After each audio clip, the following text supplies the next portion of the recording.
Hey, today we're just going to spend a few minutes talking about three somewhat connected ideas that really I feel like are kind of misunderstood by a lot of Christians. And what happens is in the modern Western world, reading the Bible isn't one of it's not really seen as important or relevant or applicable to life. I'm busy, I've got so much stuff to do, so we just don't really include it into our lives. And then what happens is we go by and certain beliefs or teachings will jump out at us, and for whatever reason, they'll personally comfort us or mean something to us. Like, oh, I'm a Christian, but I feel like my son who died is contacting me by leaving coins lying around. Okay? Uh, my father died, and he's coming back to visit me as a bird, or whatever. And it's like, some things that maybe even on the surface kind of seem kind of harmless, um, but the cult just kind of gets in there, and it seems like, oh, it's a harmless thing. Why correct it? So we're gonna look at three ideas: reincarnation, karma, and luck. Now, we're not going to spend a real long time on this. I'm just going to kind of clarify what it means and then read just like one verse. Just a real simple thing, okay? Now, first off, reincarnation. This really doesn't mean what people think that it means.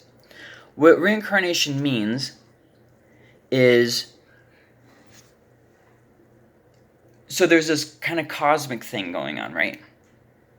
And you are part of this spark, this one power, okay? And how you act and what you do causes you to get positive and negative, kind of marks, if you want to say it like that, which causes you to be reborn into a higher or lower caste. Now, in the Western world, we don't really believe in the caste system, so it surprises me that that this belief kind of has gotten entrenched in the Western Christian Church.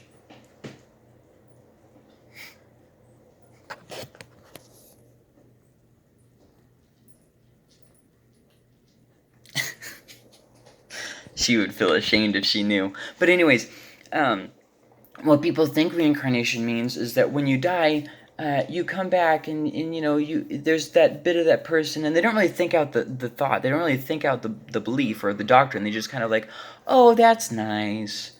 Well, if you stop and think about it, what you're saying is salvation, getting your way to God by works. Except that God isn't really God. It's joining the spark, the divine spark of life, where you cease to be an individual and you become part of that spark, part of that oneness. So really what reincarnation is it's being reborn into a higher or lower caste dependent on your works. You are earning your salvation throughout the progress of many lives of having good works. Well, if you think about that, obviously it's not Christian. Obviously you cannot be Christian and condone this kind of idea. But it also just doesn't really make much sense. What if in my past life I was a total jerk, and then in this life I'm a saint? See what I mean? And then you have the problem of more and more people with that. So are you saying that there's still more people being created? And if so, why is that happening? And then you have the problem with different lives, and different sects have answered those things in different ways. I can't really get into a good review of Hinduism or New Age or anything like that. But with that being said, it just doesn't really make sense on that philosophical level, because so what you're saying is, without me knowing, I'm responsible for my last life and this life and the next life. And without me knowing, so at the beginning of my life, I'm going to do bad things, and my good things can cancel out my bad things. But then I always have to do more and more good things. See what I mean? It just, as a system, it doesn't really work. So let's look at what the Bible says. It says in Hebrews 9:27, it says, I'll read it from the ESV. Just as it is appointed for man to die once, and after that comes judgment. I mean, it couldn't be more clear than there. You could do a whole biblical study, but it's not really necessary to keep looking at verses when this verse is just so absolutely clear. It's appointed for man to die once. It affirms two things there. It's appointed for man to die once, and then after that comes judgment. Okay, so man dies once. Okay, one death, no reincarnation, no coming back, no second tries, and then judgment. So that means that I can't go back and start the whole process over again. We're closing out the count, moving forward. It's pretty simple, but once again, if you don't read the Bible, if you don't believe in the Bible, it's going to be hard as a Christian to actually hear what God has to say. So then that takes us to another idea called karma. Now, this is a very misunderstood thing that I'm very surprised at how misunderstood it actually is. What people think karma means is you reap what you sow. If you're a jerk, you're going to get what's coming to you. That's not karma. That's not karma. Karma is what you do, either in this life or a past life, builds negative or positive energy that comes back to you. So in other words, you could just be having bad luck because in a past life you did a bunch of bad things. Now, once again, depending on which person you're talking to, they won't always necessarily, Hindu I'm talking about, or New Age, they won't always necessarily affirm it like I've just said it, but the idea is there, and they all kind of, will have different ways of explaining it. That's one of the hard things with New Age is everybody has a different interpretation, and the words always mean something else to different people. So salvation can mean one thing to this person, and something. There's no unity of definition. There's no clear-cut no standard. It's just kind of like more based on personal experience and stuff. And the New Age does that with a lot of things. Christianity isn't the only one that they ate from. So, with that being said, salvation is okay. God, we are saved by the wrath of God towards all unrighteousness by Jesus and Him alone, not by works, not by anything else. So that's salvation. So just clear definitions here. So what is karma? If it's not you get what you sow, it's what you do either in this life or in a past life. It builds this positive or negative energy. Everything is always like adding to this, and it is going to come back to you. Excuse me. So before I read the verse, I just want to say a few things that karma is not. First off, karma is not cause and effect. It's not cause and effect. That's not karma. If you see somebody slap a bull and the bull gores him, that is not called karma. That's called cause and effect. That's a really big difference. You can believe in cause and effect. That's just, if you do stupid things, you're probably going to get in trouble for it. I ended up in prison and it's not my fault. It's everybody else's fault. Okay, all right. That's an idea. So that's not karma, okay? In life, you're going to do some things and it's going to cause other things to happen. What some people do is they're a bad person, they do bad things, and they get saved. And then they say, well, I shouldn't be held accountable for what I did before I was saved. What? Like, that's not something God promised us. When we do certain things, there's going to be something that comes from it. If you plant, you'll have something to harvest. If you don't plant, you won't have something to harvest. If you get up and work, you'll have money. If you don't get up and work, you won't have money. I mean, it's not like the mysteries of the universe. This is a very simple idea, cause and effect. That is not karma. Another thing that karma is not a great equalizer. See, life isn't always fair. It doesn't always resolve itself. Sometimes you're going to see people who are jerks and who are money hungry, who are abusive, and they don't get what's coming to them. Sometimes in life, people don't get what's coming towards them, and sometimes there's going to be some people who you think are really good people, and maybe they really are good people in the grand scheme of comparing to other people. Not obviously comparing to God, because nobody's good if you compare yourself to God. I mean, everybody falls short. But if you're comparing people to people, then there's some people who are better than other people. You're going to see some of those good people, they're just not going to necessarily get what's coming to them. See what I mean? They deserved more. Yeah, maybe so, but they didn't get it. Life isn't fair, and karma isn't some divine promise in the universe that people will get what's coming to them. It's just not going to happen. So now let's look at this verse. Galatians chapter 6, verses 7 through 9. Do not be deceived. Do not be deceived. God cannot be mocked. A man reaps what he sows. And I'll just stop there, because the rest of it, I mean, why read the rest of it? That right there gives us what we're looking for. A man reaps what he sows, cause and effect. However, with that being said, it's not guaranteed that people will face divine retribution in this life. Sometimes people go to the grave in peace, and then they live in eternity without peace. So, I mean, definitely something there. Then there's this related idea with reincarnation and karma. There's this related idea that people kind of throw around luck. And the idea is that some people just have better things happen to them than other people. The draw of the cards is a nice way of saying it. So this can definitely be true in a way. You don't choose what house you're born into. You don't choose what skin color you're born with. That absolutely.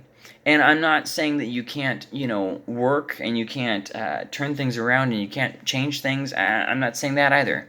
But there is definitely this thing that you are not the master of your own destiny. And we know that the Bible talks about some things where, for instance, if you live a certain way, God's going to cause things to not go well for you. He mentions that with tithing in, I think it's the prophet of Malachi. You're not, don't quote me on that, by the way. I'm not positive. I think that's where I read it. So, sorry. I was not prepared. This is just off the top of my head. If you don't pay to the tithes, this is what's going to happen. Then another thing is, where was it? I was reading somewhere, and they were talking about this.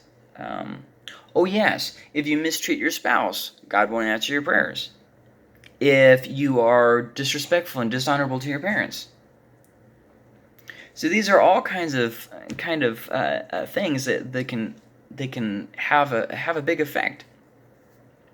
If you are mocking God, if you are opposed to authority, the Bible says that opposing authority is like witchcraft. So, with that being said, God has definitely placed different authority structures, and if you go around, for instance, causing a problem in churches and taking advantage of people and these kinds of things, spitting, metaphorically speaking, or maybe literally, on widows and orphans, these kinds of things just kind of don't really make God overly excited. He doesn't see you do these immoral things and think, I'm going to continue to make sure that, but then there's another part of this. Jesus talks about this. He says, the rain falls on the righteous and the wicked. So these are kind of very complicated ideas, and we could say a lot more about them. In fact, this could be a whole series of studies. But moral of the story being, luck, as it really isn't that some people have good things happen to them seemingly often. What luck actually means is that there's certain items or people that can be in tune with a preordained universe. It's like when you read the astrology. So basically, your life is preordained, depending on the stars. And what gives this meaning? Nothing. Just some divine idea just a real vague idea of some divinity or something. And luck is very much so tied in with that. It's based on magical items, on times of year, when you were born, all kinds of different stuff like that. See, a lot of times people use the word luck, and it's not really what they mean it as. They mean more of, wow, it really seems like things are going good for that person. And here's the thing, everything in life works on cycles. You're going to have some times in your life that are just not great, and sometimes in your life that are just really great, and that's just how it's going to work. And everybody's going to have bad times, and everybody's going to have good times. Now, obviously, not everybody's going to experience the same life, and everybody's going to go through something unique. But with that all being said, and then there's going to be sometimes that God causes some things, sometimes that He just lets some things happen, and sometimes that He just kind of let something play out. I mean, there's just a lot of different aspects there. And, there's just a much more complicated issue than that person's lucky. And, I'm not saying necessarily that I think it's wrong to talk about luck, because it's gotten to be where it's more of a term used for something that it doesn't actually mean. But I will say that, certain items being lucky, well, I don't know if certain items really are lucky or not, but our trust is supposed to be in God, not in, a rabbit's foot or whatever. Um, I I don't know if there's some items that really are, you know, magical or lucky or whatever. I don't know. But I know as a Christian, we're not supposed to be messing with occultic kind of things, and we're not supposed to be, trusting in all these different people, sorcerers, and all these different things. We're supposed to be trusting in God, and we're supposed to be looking to Him for direction. And we're not supposed to excuse our actions with, oh, it's because I was born a Gemini or some nonsense. We're supposed to. He didn't say, hey, if you were born, Libra or whatever the crap it's called, that you can do this and that's okay. I'm not going to judge you for it. You were preordained to do it. There's nothing in the Bible that talks about that. And that's when all the Calvinists say, wait, no, I'm just kidding, just kidding. Anyways, so then the idea that there's certain people that are in tune with the preordained universe. Nope. I mean, you have people who are born at the exact same time, and well, maybe it's just them. Well, or maybe the station that they were born in at this time has just caused more opportunities than the station you were born in at that time. So I mean, like there's cause and effect, and it's not the same as luck. And then the idea that the universe works to bless, that person in positive ways and stuff. It's this vague idea of vibrations, cosmic vibrations, and oneness and stuff. And a lot more of the story being, most of these things are unprovable. They're not biblically based. They don't point to Jesus. They don't cause trust in God. They are just based on spiritism or on random. What's it called when you get kind of mystical about stuff? What's it called? Crap, dang it. It's more based on, when people see the supernatural and things, they say, oh, it's not a skeptic, it's the opposite of a skeptic. It's like, where they see signs everywhere, and where they see, oh man, that's gonna bug me. But anyways, it's not supernatural. It's golly, this is gonna bug me so bad. See, you guys are gonna go on with your life, and you're probably gonna forget, this whole thing. But for me, this is gonna keep me from sleep for days. I'm gonna be thinking about this. Oh my goodness, this is terrible. Anyways, I'll go ahead and stop there before we go any longer. So I hope this kind of helps. Remember, there's a lot of things in the world that sound like good things, but when you combine different religious ideas, it sounds like, oh, we're coexisting. But really, a lot of these ideas they're impossible to mesh by definition. And if you don't really care about the definition of what something actually means, then you really can't believe in anything. In which case, you really can't be upset when people disagree with you and when your point is proven wrong. Words have to mean things by their nature in order to have an intelligent conversation. And there just needs to be a lot more discernment in why am I believing this? Because you don't want to believe in a lie. Well, why not? If it gives me comfort, well, because it's a lie. You should love the truth. I mean, when you're talking about a politician, do you want to know facts about the politician, or do you just want to know things that make you feel better about hating him? Which, actually, that's kind of a thing, too. So, I hope this was helpful for you. I will be posting more videos in the future about stuff like this. So, see ya!